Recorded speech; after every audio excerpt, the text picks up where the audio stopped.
Okay. Hi, I'm Olivia. I'm back, and I want to talk to you guys about something that I learned on my last team. So, on my last team, I'm talking in this video about my experience as a program manager.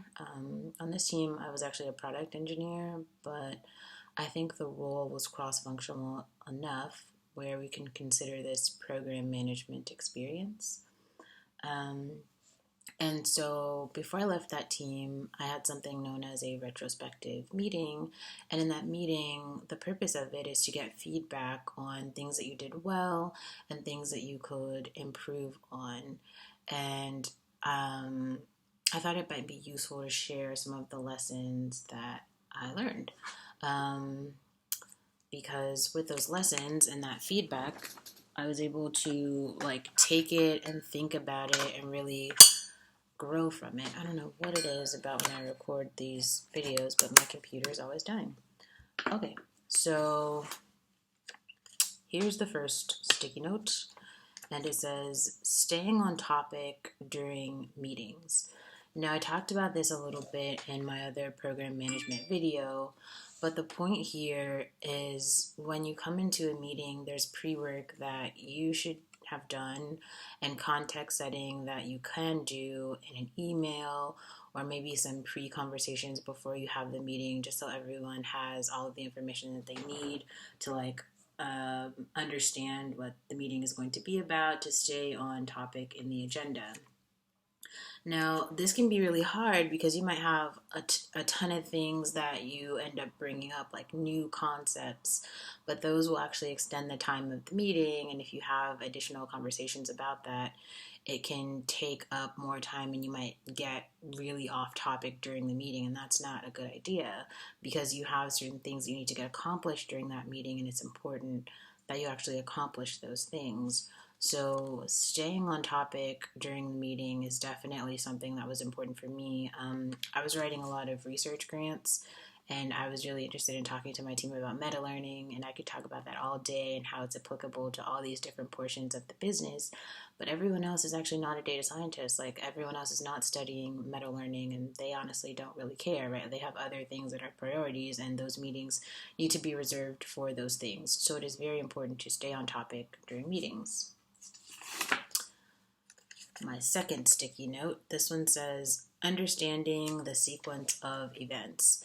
Now, what I mean by this is that everyone has deliverables and timelines and stakeholders, including yourself. And maybe you might not understand who your stakeholders are or what's on your timeline or what are your priorities. Prioritizing is super important as a PM, so you need to understand this week or today, I need to get this stuff done and it's due by blank, and I need to report this to and share this with X, Y, and Z.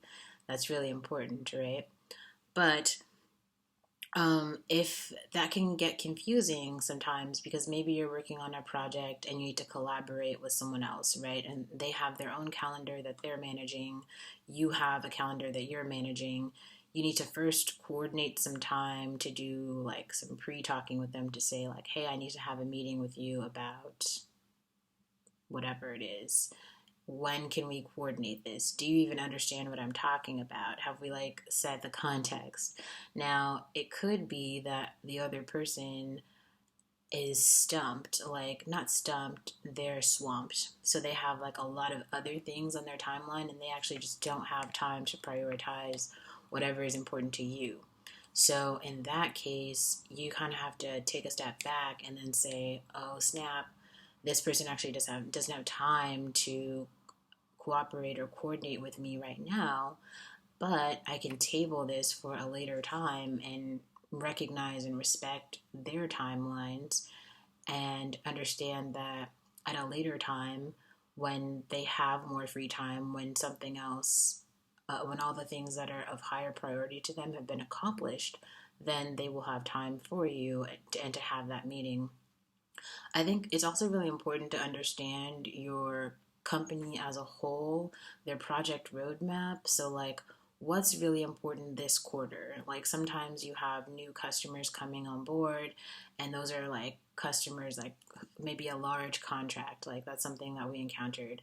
Like at the last minute, we had a really large contract, and so a lot of other things got pushed to the side. A lot of feature builds got pushed to the side because this new contract, prioritizing that was more important because more money was coming in from that new contract. And there were other things on the back burner, like we had existing customers and some like UI design changes that I felt were like really important because I felt like we could improve the design fairly quickly. But in order to improve the design, there was still engineering hours and engineering debt that we had to take care of before we could move forward. And so there was a big prioritization conversation that we had to have, right? Of like, what's actually most important? How can we spend these hours that we have, the limited time that we have, because you only have 24 hours in a day, right? You can only do so much, even if you're working all the time, especially if you're in a startup. But you only have so much time, so you have to say, like, okay, actually, this is more important than that. And so, even though this other thing might be important, what's on our project roadmap right now, this is very important because blah, blah, blah. And that's definitely a discussion you should have with your team, with your managers, to understand what is important and then continue to take steps in order to make sure that your work is aligning with the current the current things on the roadmap. So yeah, I think that kind of gets to the point of understanding a sequence of events because it's not just you, it's also like understanding other people's calendar and really the project roadmap. That's the most important. All right, next on the list we have, I put it here, but I'll just say it again, recognizing timelines. I think here I'm thinking about deliverables, not necessarily the project roadmap. So let's say that you realize now what's on the project roadmap for this quarter. You understand the things that you're going to be responsible for. You understand the projects that you're going to work on.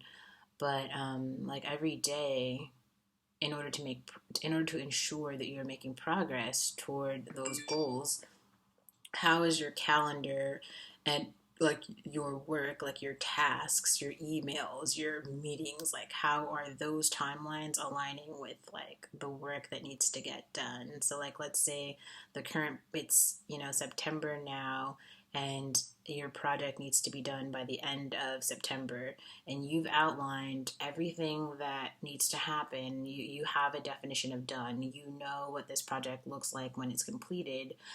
There's no project that you're going to work on alone. Like you're going to need other people, you're going to need other input, you're going to need other information.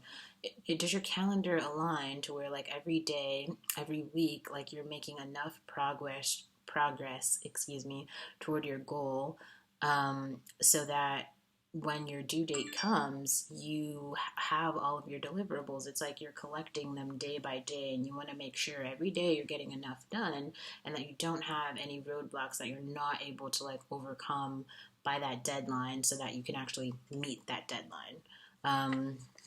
So I think that's about breaking down work. And a lot of people use,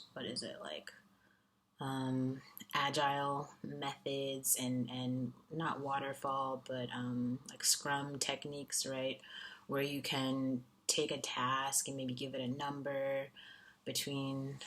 Every team uses it differently, but you can say between like 1 and 5, and maybe like 5 is really difficult, 1 is really easy, so you prioritize all of your tasks, and then maybe you knock out all the easy ones first if that's your work style, or you knock out all the hard ones first, and you just really understand like who else you're going to need to like get this accomplished and how much time it's going to take. So that's about recognizing timelines. Oh, this is an important one. Okay, so this one says balancing each person's needs and priorities. I'll also put skill sets there too, right? So every person on your team is going to have certain strengths. Like maybe they have a skill set that you don't have. Maybe they actually just have like information that you don't have. Like they've been on the team longer, so you actually need to sync with them to like understand something about some aspect of the project in order for you to get up to date. So there's like a balance there, right? Like, where maybe you are the person who has like a lot of information, but you have, and other people need this information, but like you have your own tasks, you have your own work. You can't spend all your time like teaching other people and giving other people information all the time, or else you won't have enough time to do your work. So there's like a balance there. And so you have to figure out like who's the person with the needs, who's the person with the resources, and how can you like prioritize that to make sure there's some balance, there's enough balance there of like give and take. um, I think in terms of um, teamwork, I think that this is where good documentation becomes really, really useful, because when you have good documentation, instead of you having to actually have a meeting to explain something to someone, you can point to a certain document and say like, hey, I created a memo, I placed it here, you can read my memo, and that's how you can understand this process. Maybe you gave a talk on it already and you recorded it, there's some meeting that you recorded, you can say like, hey, go watch this meeting. Maybe you already told someone else and they weren't able to make that meeting, so you can say, hey, I actually don't have time to explain this, but you can go talk to Sarah. I explained it to Sarah, now Sarah can take the lead and explain it to you, right? So there's like this whole balance of like information sharing and needs and priorities and understanding that. Especially, I think it's good practice if you are a person who has some needs, like you are the person who's in need of information there, being able to really advocate for yourself and say, hey, I don't have this information, or hey, I don't understand this, or hey, I need this help. Being able to say that, but be really intentional and specific about exactly what it is that you need and exactly how you believe this other person can help you, so that when you come to that person, it's very clear what you're asking for from them and what your expectations are for the give. So you're not just saying like, explain the world and this whole company to me. You're saying, I believe, and or someone told me that you have expertise or knowledge in this, and I'm working on this, and this is why I need this information, and here's what I've done to try to like figure it out this far, but I'm stuck. Here's my barrier, and here's how I believe that you can help. So that's that one. And then this final one, realize what it means to have an external facing role. Now, this one I think is really important if you're going to be working cross functionally, which probably as a program manager you are. So you're going to have people who are not on your team, but they're going to be stakeholders in some way to like one of your projects, probably many, all of your projects, right? So, like if you're working on as an engineer on a particular team, you're going to be really familiar with like the product, the code base, your other engineering teammates, and your PM, your manager, right? But you don't really have to step farther than that. Like that's as far as it goes. That's all you need to know. But as a PM in a cross-functional role, you're actually going to be interacting with people who might not understand your product at all, right? They might be potential customers or new customers who are like, they have all these wants in the world and they're expecting your product to be able to fulfill those needs. Obviously, it's not going to fulfill all of them, but it's your responsibility to kind of like hear them out and listen to what their problems are, what their hopes and dreams really for your product are, and kind of, slowly and very respectfully and intentionally explain to them what ways your product can solve their problem. And it's really about listening, right? So in an external facing role, a large portion of your job is like listening, taking notes, and conveying that information back to your team to strategically make a decision as a team as to how you want to respond to that external stakeholders' wants. Right, so you might get new information where a customer or a company, maybe there's like a new grant opportunity that would be really great for your team down the road, maybe like 3 months from now, and so you might want to explore that opportunity now, but maybe you just don't have time to do it now. So instead of actually approaching that grant now, you might have like an introductory call with the person who owns the grant, and you can say, hey, I'd love to talk to you maybe 3 or 4 months down the road when we have more capability to work on that. Or maybe there's someone on the team who has a little less on their plate, and so they can actually own that relationship and that grant, even if their role is not necessarily grant writing or, innovation or something like that, something that's more specific to the role, where normally if there were more time, that person could take it on. The person with less on their plate has the ability to really like listen and take notes and communicate what that external stakeholder is saying back to the team.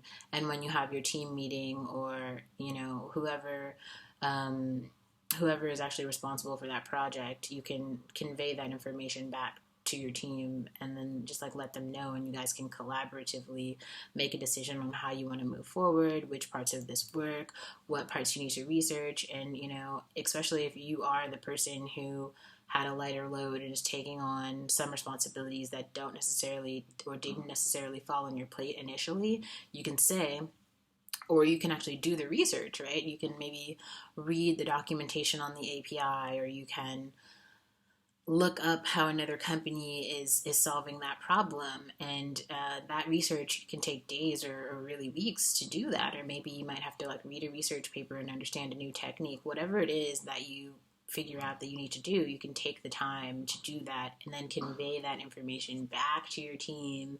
And then once your team has made a decision collaboratively about how you want to move forward, then either you or maybe someone more senior than you can go back to that stakeholder and say, okay, here's what we've decided, and like here's the information that we've come up with, and here's how we would like to move forward. So just to summarize like that last point with an external facing role, it is really important to listen, right? Listen to your stakeholder. Just take notes, write those notes down, bring that back to your team, have a conversation with your team about it, do some research, and figure out what your action items are. And maybe they are go do some research, or maybe it's like, okay, we have the solution, we want to introduce the solution at this price point, whatever it is that your team decides. And then you can take that back to your stakeholder and say, great, this is how we would like to move forward. So I'll just like run through those one more time. First one, we have staying on topic during team meetings. We have understanding the sequence of events, the project roadmap, recognizing timelines. So this is about deadlines, when stuff is due, and prioritizing your calendar so that you get all your work done. We have balancing each person's needs and priorities. So that's just making sure when you're coming to someone with an ask, you are prepared and you know what you're asking for, or even understanding your own gaps and saying, I don't understand this and I need help, and actually reaching out for that help. And then the last one, an external facing role, understanding that communication cycle. So this one was a little bit shorter than the last one, but I did want to record it because I had a sheet of notes from that retrospective call, and I really wanted to share that out. I'm probably going to turn each of those into blog posts just like the last one, so stay tuned if you're interested. Hope that helps. This is Olivia's PM Corner. So